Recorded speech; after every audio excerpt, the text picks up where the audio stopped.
কে ঋতব্রত? আবার ঝুলি নিয়ে বেরোবে হেলিকপ্টার নিয়ে, বলবে 294টায় আমি প্রার্থী।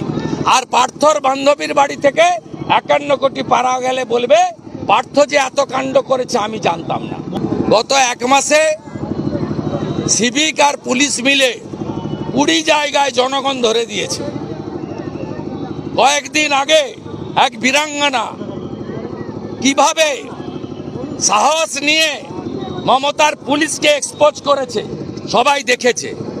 পুলিশ এর জন্য ইমেজ ডিস্ট্রয় হচ্ছে, আপনারা লাইভ করছেন আমি ভালো পুলিশ খারাপ, আমি ভালো পার্থ কেষ্ট চোর, আমি ভালো আমার ভাইপো কয়লা খায়। লাজ লজ্জা থাকলে পুলিশ মন্ত্রীর পদত্যাগ করা উচিত।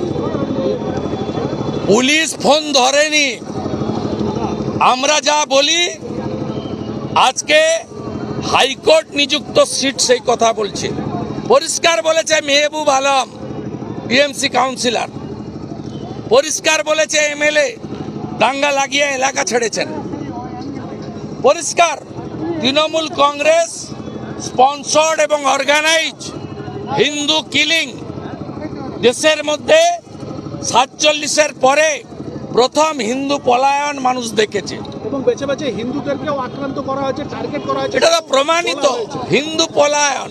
16% হিন্দু থাকে, হিন্দু শূন্য করতে চায়। তাই এই হিন্দু বিরোধী সরকার, এদের বিরুদ্ধে আমাদের লড়াই চলছে। এবং আপনারা শুনলে অবাক হবেন, আমার এক্স হ্যান্ডেল দেখে নেবেন একটু পরে।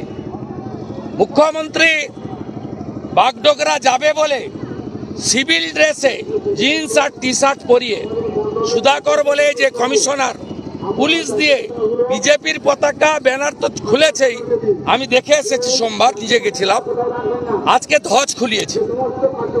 মমতা ব্যানার্জি এবং তার পুলিশ কমপ্লিটলি হিন্দু বিরোধী।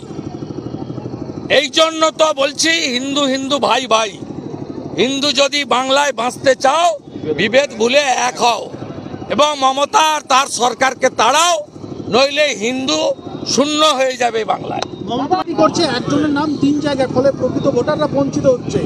অ্যাকচুয়ালি এই ভোটার তো এতদিন ধরে কমিশনের উপরে তিনি দোষ চাপাতেন, আজকে কি ঘুরিয়ে ওনার অসুবিধা হচ্ছে, আরি জাপতাম নেই ওনাকে কিভাবে পশ্চিমবাংলায় এবারে ব্লিচিং ফিনাইল দিয়ে পরিষ্কার করে ভোট কি করে করতে হয়, আমার বিশ্বাস ইলেকশন কমিশন সেটা করে দেখাবে। আর বিজেপি আমরা